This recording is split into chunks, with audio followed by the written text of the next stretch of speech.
Welcome back to Truck Tech. This week we are at the Sonoma Raceway in Sonoma, California, where Mack Trucks is showing us, for the first time really, the MD electric medium-duty trucks. The show today will spend some time with George Fotopoulos, who is the Vice President of Mobility for Mack, and he will talk about some new ways that Mack is trying to make this vehicle more appealing to customers. So enjoy the show. We'll see you after.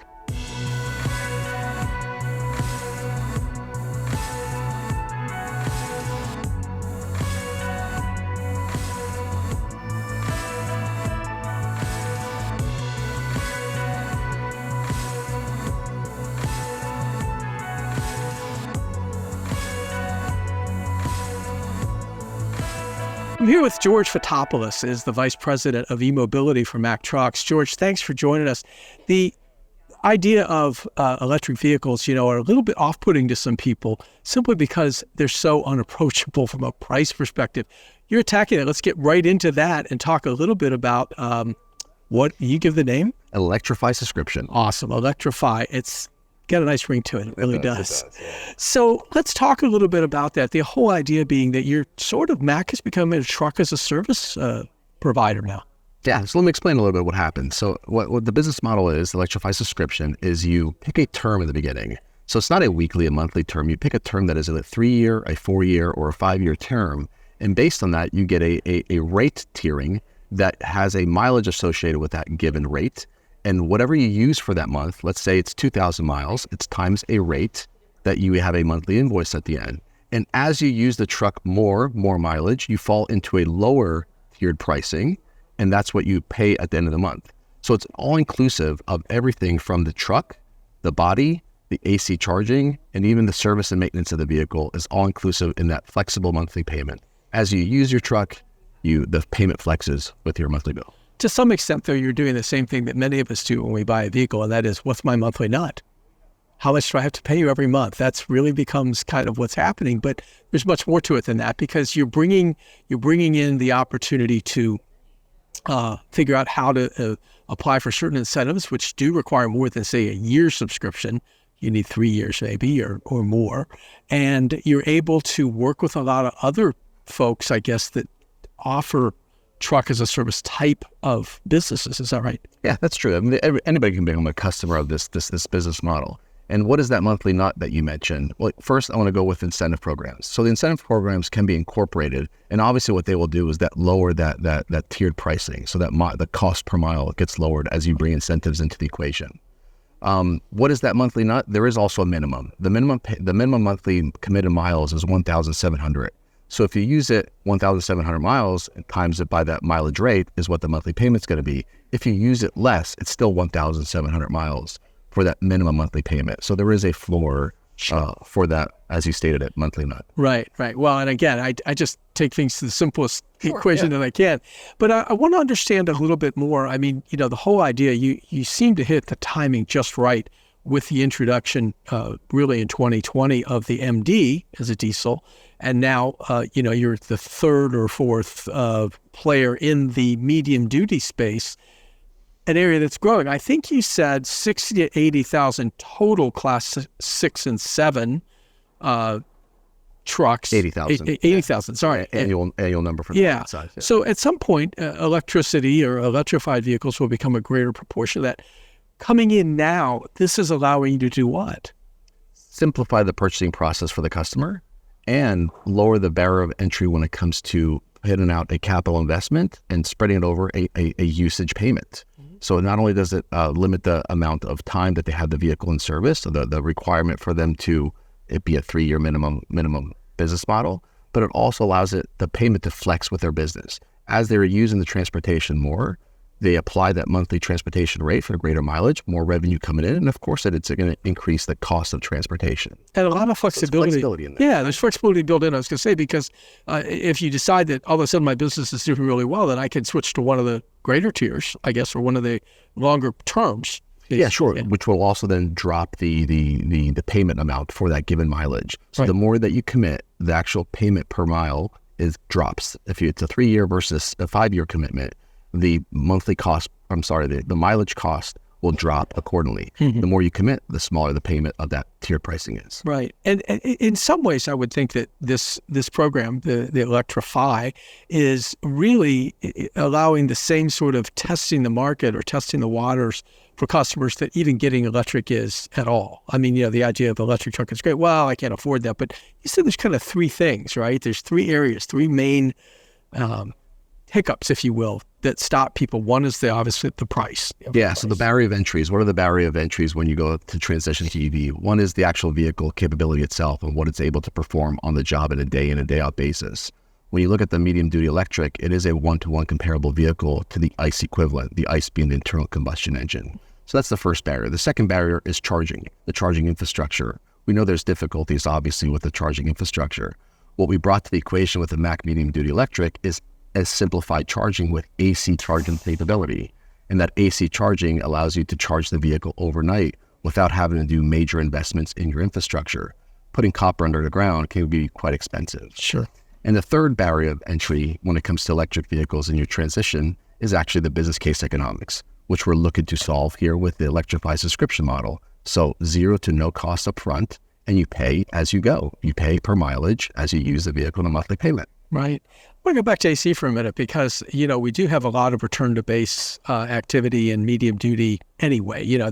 They've got their chargers there. It might be level 2. I presume that's what we're talking about. Here's level 2 AC charging. is level 2, correct. Yeah. And so, when we have that, it's predictable to a point. And because those routes are predictable, they're going out, they're maybe not going 100 miles a day or whenever and coming back and charging at night. I presume that's what most of the AC is aimed at. But there is a DC option if you pay up for it, I guess. But you do have some DC optionality here too. You're 100% correct. So the vehicle is capable of both AC, which we have an onboard AC charger, and the DC charging capability is there. The DC charging capability is a much faster charge rate, so it's called level 3, and it can charge up to 80 kilowatts an hour. So you can charge a vehicle within 2-3 hours maximum, whereas the AC charging is actually down to 19.2 kilowatts. But again, it's a less expensive. There's not a big investment to make at the depot, at the facility. And that charge time, it could be 8 to 10 hours from an empty to a full. But that's the overnight charge that the AC is allowing for it to accomplish. I remember a few years ago, it was in the car business where we saw some subscription models come about. And, it was typically on luxury vehicles. The idea was that you would, you have your Cadillac in New York or whatever, and you could go sort of pick it, use it as you wanted to. This approach, though, is something that will presumably allow fleets to not just test it out, but let's just say they try it once and they say, hey, you know what, that worked pretty good. And as I am converting more of my fleet to electricity, this is a pretty good way to go rather than maybe buying up front. I mean, that is of the three things you mentioned, probably maybe the most off-putting, isn't it? That upfront acquisition cost. Yeah. From a customer perspective, laying out a couple $100,000 for a vehicle, sometimes it's not easy as an easy proposition to do. Right. So this allows, of course, that barrier to be taken down. And how does this help you, or does it help you with small fleets? I mean, small fleets are 70, 80, 90% of, especially in California, where I imagine you would kind of get started with this there maybe first. That'd be both. It would be large fleets, but also be, as you said, the customer base is prevalent out there to have many small companies. And these small players, it's even harder for them to come up with hundreds of thousands of dollars to buy a vehicle, right? So this is the way that lowers that barrier of entry as well. So overall, it's an approachability thing. We want to make this as easy as possible. Yeah. Got it. Okay, so we're out here now at the Sonoma Raceway, and we can see the truck actually come in right behind us here. Out on test drives today. The idea of now having this in addition to the Mack LR, which was largely a refuse truck, big business, heavy lift. 50% refuse this year. I didn't know it was that big, but anyway. But now having your second electric truck in the lineup, you're going to be. I think you've indicated you will be in line with the Volvo Group goal of 35% electric trucks by 2030? That is the plan. That is the intention. That's a target that we put upon ourselves. So 35% by 2030, rolling off out of our production facilities, and then by 2040, 100%. We're at almost 2040 fossil-free vehicles. Correct. Remember, the 35% was actually for battery electric vehicles for 2030. That's right. And we could talk about those other numbers, but I guess I'm just thinking as we're sitting here today, and I'm thinking of the sort of the 1s and 2 approaches. I talk about it a lot, this coming hockey stick of adoption, right? That's going to really have to take off in a big way for you to sort of meet those numbers, though. Yeah, you drove in the vehicle, you get yourself in the vehicle, and you see the advantages right away. So we talked about the TCO advantage that becomes a positive business case with a medium-duty electric, which is great, but also the other features and benefits that come with electric vehicles. It's not a hard sell once you go out there and drive it. It's quiet, less vibration, the power the electric vehicles have. It's almost a no-brainer when it comes to you driving the vehicle. I mean, Alan, would you like to take one home today? Yeah, well, not sure. I mean, I have a long drive back to Michigan. So no, the answer is no, I'm not going to do it. But I do want to talk about sort of this TCO thing, because that's the thing that matters more than anything else. And I think you have a chart that essentially shows kind of something that surprised me a little bit. One of the areas that was more expensive for electric perhaps than I would have thought was the insurance, but then upfront cost of the vehicle. I mean, you're insuring a more expensive vehicle, so that makes some sense. But as you are able to, bring down the cost of electricity, I think you quoted 12 cents roughly a kilowatt hour versus a $4 diesel price, right? I mean, these are kind of the numbers that you plugged in. Does that eventually, how does that play out? I mean, when do you get there, right at 3 years? So 3 years is where the crossover happens. If you look at the business model that I presented, the electrified subscription, or even if you're just traditionally leasing and financing this vehicle, 3 years with those assumptions and the calculations that you've highlighted some of comes about. But one of the major assumptions is you have to use the vehicle. So at that 30,000 mile annual rate is where you actually bring it into the TCO favorability towards the BEV after 3 years. Okay. So 3 years is where the transition happens, but you have to be using the vehicle because that's where the savings is. You mentioned obviously the interest cost or the cost of the vehicles is heavier up front. You also mentioned that the insurance cost is heavier up front, but running the vehicle is where you save the money in the equation. So 30,000 is where that threshold is. With the all-in, what do they call it in the tourist industry? They call it all-inclusive. With the all-inclusive approach that you're taking on maintenance and on upkeep and things like that, and really everything that you need along the way, this idea now of no muss, no fuss. I mean, you're really giving them something that customers. I mean, giving them something that, maybe even with a diesel, if I go out and buy a used diesel truck, I've got to take care of all of those things. Right? What happens to the residual value of that diesel truck 5 years from now as well when the transition is happening? Tell me about residual. What happens at the end of let's say my 3 years is done and I've decided that, maybe I don't want to buy this one, but it does have a preset residual. It does not. So what happens is you have some flexibility at the end of your term. So let's say it's a 3-year term. At the end of that 3 years, you can either renew your term with that same vehicle, which will then have a pricing tier that is less than your first term pricing tier. You can actually buy the vehicle at a fair market value.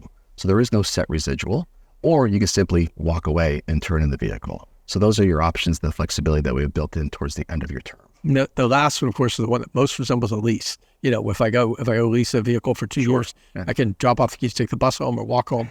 Or more likely, and I'm sure the dealership would prefer I take another vehicle. That's true. You can renew, you can start a new term with a new vehicle and a new, of course, tiered pricing if you want to trade in your vehicle for something else as well. So I guess what else should we be thinking about from an electric vehicle perspective now at Mack? I mean, I think of Mack, the whole idea of electric trucks, it takes some thinking to get me there, right? I mean, this idea that Mack trucks, man, those are big and they're, but it's still big and it's still powerful. And yet, we're going to use zero emissions. Yeah, listen, the future is here today. When it comes to the EV transition, it is happening, but the reliability, the quality, the durability is there in this vehicle. If it wasn't, we wouldn't be putting it out there in the market. So it is a dependable, durable Mack truck. Right. And like I said earlier to you this morning, it's not just about the vehicle. It's also about the other solutions that come to the table when it comes to the uptime, the maintaining the vehicle, when it comes to the fleet management side of things, the training, the charging, the infrastructure. We talked about incentives. We talked about the financing of. All these things have plays into the equation. And we're here with a full gamut of these solutions that help our customers and help fleets get into the EV transition and transition their fleet to a more efficient transportation solution. Well, I may have mentioned it earlier, George, but this idea that, kind of finding it at the right time too. I mean, coming in now when we do have the adoption, obviously regulations drive much of it. We know that, but there are not incentives, but there are imperatives that companies have because their customers say, I want a sustainable profile and that sort of thing. So they've got to answer that, and you've got to answer those customers, with something like this. So, okay, well, listen, thank you for the time. It's great to talk with you. Awesome, Alex. Seeing you guys. Thanks. All right.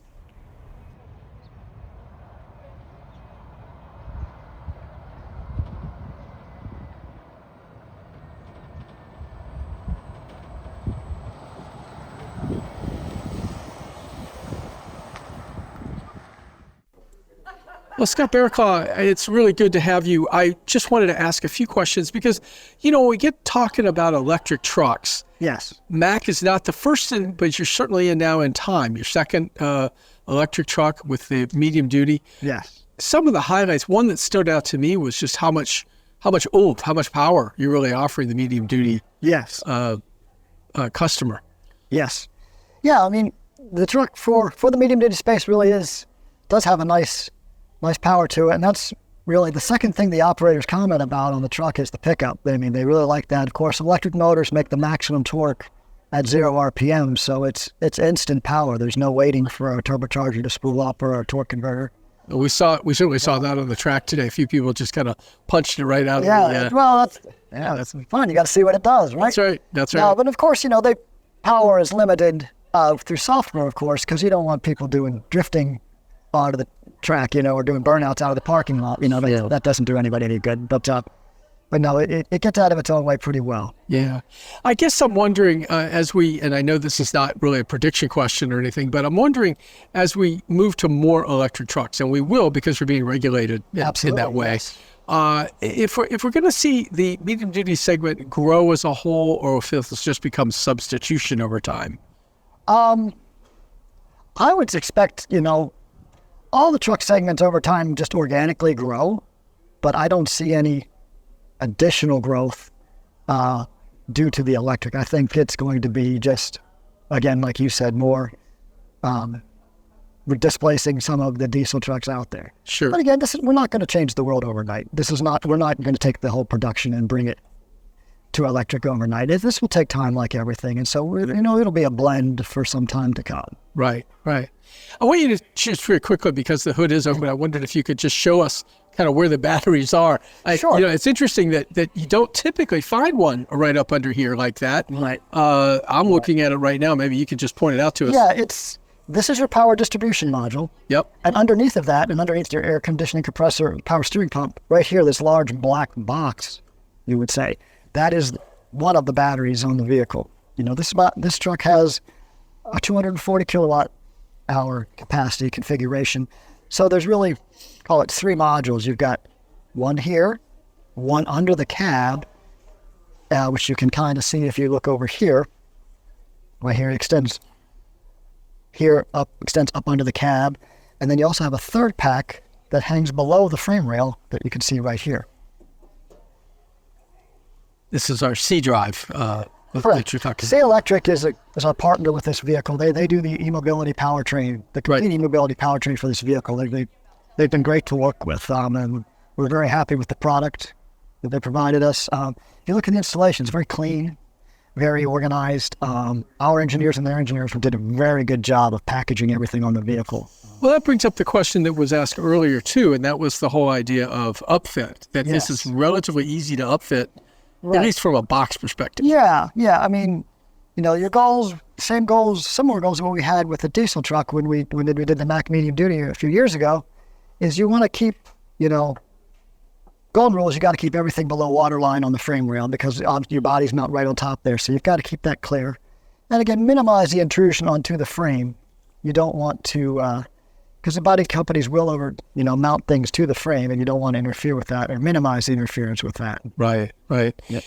Give us you've spent as much time with this truck as anybody, right? Mm-hmm. At this point, give us your biggest takeaway. What is the one thing you would want people that are watching Truck Tech to know about this truck right now? Really, I want to get bottoms and seats. I mean, because it's fantastic to sit here and talk about it. I think you learned when you take it for a spin, though. I mean, to get in the truck, especially if you're used to driving a diesel truck, I mean, it's quite a revelation, and once you get in this truck, you really get the feel for what it can do, the performance of it, and, like any electric vehicle, the quiet. I mean, that's the first thing everyone talks about when they get in the truck is, The diesel motor, it's not overly obtrusive, but when that noise is absent, it's a revelation for a lot of people. It's really gets your attention from that respect. Well, thanks, Scott, very much. Appreciate it. Thank you very much, Alan. Nice to be here. We hope you enjoyed today's show. We love coming out on the road, especially to beautiful places like Sonoma, California, to do these shows with the companies and the technologies that we cover here at FreightWaves. You can keep up with this show, Truck Tech, on our YouTube channel by going to FreightWaves, the FreightWaves channel, then click shows, and then click Truck Tech, and you'll get a playlist of all that we've been doing and all that we have done, including this episode. We hope you'll check that out, and we will see you next time.